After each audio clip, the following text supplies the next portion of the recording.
Welcome to another session from LearnReason.com. My name's Matt, and this is part two in our How to Mix video series. And from the last time, part one, I put everything from the from this mixer here. I put everything up into the SSL virtual mixer here, and we're going to end up with 28 tracks here, and I have all the drums are all into a drum sub right here. And then what I did was I put everything, arranged it track wise by the way the song goes in the timeline. So the drums start. I want the drums way to the left. I put the bass in next, and then our synthesizers, our Rhodes, our pianos, and I put the lead, the vocals, and everything to the right. And what this is I'm just placing everything in a way that I find efficient. And of course, that's, preference. But I think it's important, when you're mixing and you get up to 28 tracks, it's like, where is everything? It's good to position it, color code it, name it, and you know that the bass is going to come in right away, the synths are going to come in right away, and you can kind of the tracks are kind of they're situated, in an efficient way that corresponds to the timeline. That's it. And so, I have no panning. Everything is just set at the default track setting. Here in the original mixer, he has some automation on some of the panning, and he had some of the aux sends, set a certain way. And of course, when we get into mixing, I can go back here and reference this and put the settings the way he had it, because I'm not producing the song. I'm just mixing it. That's all I'm doing. I also, added the aux sends right up here into the master section, and that was as easy as just, bringing over the three effects that he had in the aux sends, and then just, changing the routing to the sends here and the returns there. It was that easy. It really is easy to convert a Reason 4 song file using, the 14x2 mixer here, and convert it into the main mixer here, which is far better. With that said, I want to go over a little bit about stereo imaging, because as a mix engineer, that's what you are when you start mixing. You become the mix engineer for your song. You have to have a plan, and you have to build up. It's good to be able to visualize the placement of all your instruments. So what I would like to talk about is, what kind of control does a mix engineer have over the sound? What tools, So if we think about this, the only control that we have as a mix engineer is volume, panning, EQ, effects, and time. That's it. Those are the only things we have to control and manipulate each track. And the mixer here gives us all those controls. So when you're thinking about mixing, we're kind of limited in a way, if you think about it, which, if this is true, shouldn't it be easier than it is? Well, I think it is. And it is if you use stereo imaging. I made this PDF file, and what you have here is you have your speakers on the right and the left. Everything you listen to, whether it's your headphones or your monitors, is all coming out the two speakers, right and left. But from those speakers, in your imaginary mind, you perceive the level, the panning, and the EQs and the effects all in the stereo field. And if you start visualizing it, when you listen and you start correlating that to a room for a visual reference, it starts helping you understand mixing. Let's take a look at this. First, we'll go with volume. Okay, so I have the snare here. Now, when I turn the volume down, to you, visually, imaginarily, does it seem like that sound is in the back of the room?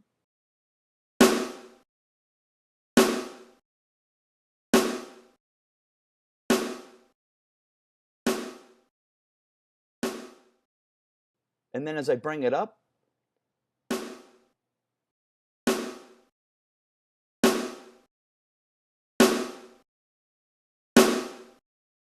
that's what volume does.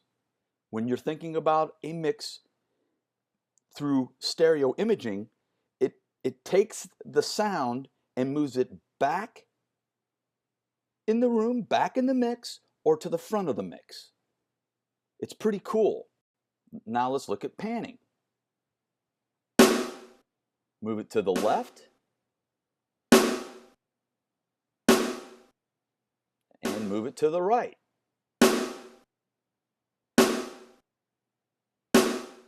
Put it in the center.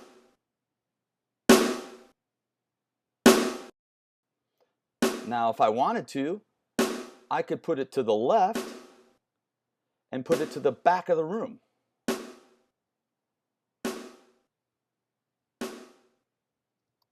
That's pretty cool. Stereo imaging. Now let's look at EQ, or equalization, when we're talking about stereo imaging. Here on this PDF file, you can see I have the colors that correspond to the various knobs on the SSl equalizer here in Reason.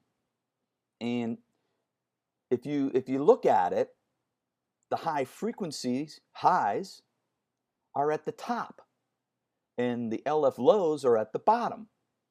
And it's because we perceive the highs as being higher in the image and the lows being lower in the stereo image. You got to remember, all this is a figment of your imagination. But if you use stereo imaging, it helps you place things visually in the mix, and thus it helps you remember things. That's the purpose. And tons of pro engineers use this method to mix. Let's look at how EQ works. So let's look at the bass synth and the hi-hat, and we can visualize the lows and the highs.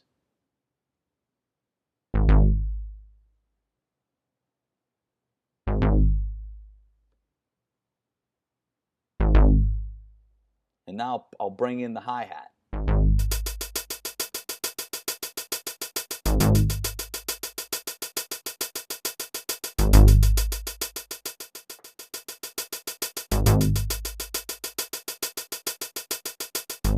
And I can put the hi-hat back, a little back in the mix, and fade it right.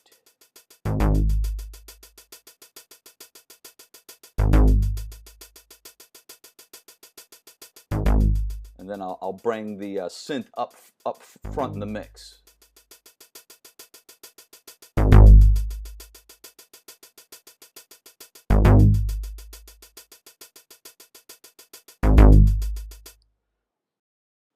Okay, now that we've looked at the bass synth and the hi-hat, in their the way they sit in the stereo field, just by the nature of the instrument, and their inherent frequency, let's displace them. Let's take the bass synth and put it into the higher image, higher in the image, and take the hi-hat and put it lower in the image using EQ.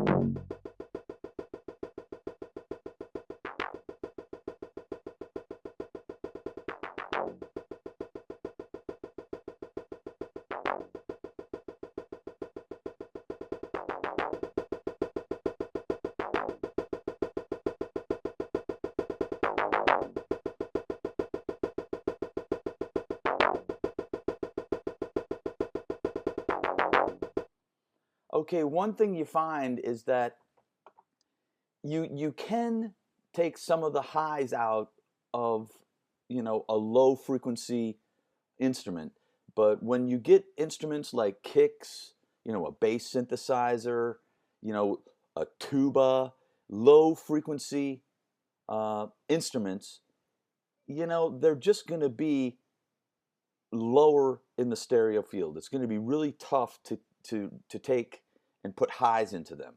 That's what I was trying to show you. And of course, you can take some of the lows out of them and bring them, higher into the stereo image. EQ can take an instrument and lift it up or lower it in the stereo field. So I hope, that gives you a better understanding of EQ in the stereo field. So that's volume, pan, and EQing in stereo imaging. Then the only thing we have left really is effects and time. Well, time is easy to explain. It's either how long it lasts or when it starts, when it ends.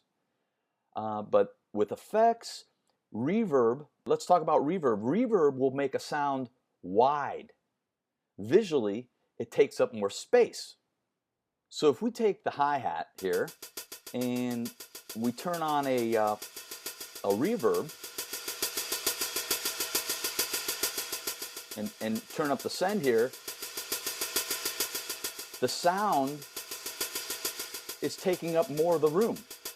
It's taking up more of the stereo image, if you will. Without the reverb, it's taking up a smaller space in the mix.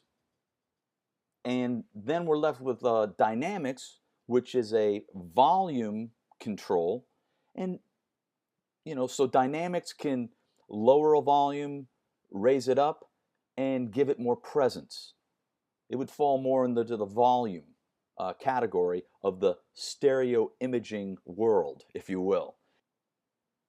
And with all the other effects out there, as a mix engineer, we are only left with right, left, up, down, and back and front to mix all our sounds.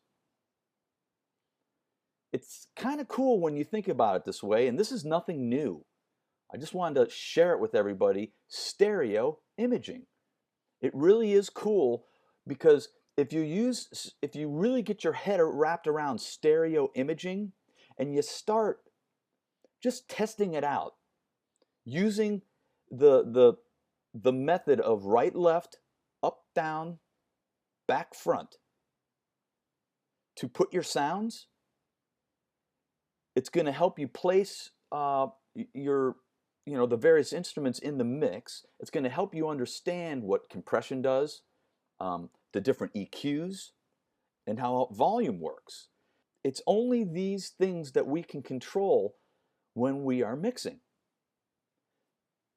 So I just wanted to talk a little bit about stereo imaging because going forward, I'm going to be talking about that. I'm going to be referencing it because I think it's important that if you want to start learning how to mix, you should start learning the things that the pros use.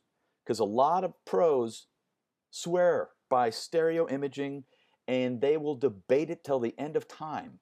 But nevertheless, it's a fundamental way of thinking when you're mixing. It's really not complicated. And what I'm going to be doing is I'm going to release a PDF file here for you guys, and you can download it, and you can use this to listen to other songs that you like, and then try and place, when you're listening to the mix, try and place the hi-hat in the stereo, write it in here on this this graph, and you'll start getting your head wrapped around what frequencies put what in the mix, where in the mix, where is it placed, where do the high mid frequencies place things in the mix, at what volume and panning. It's a pretty cool thing. So you're free to download this PDF file, and in the next video we'll start working on getting all our tracks leveled and balanced. That would fall under volume in stereo imaging. And so I look forward to seeing you in the next video, and you guys take care.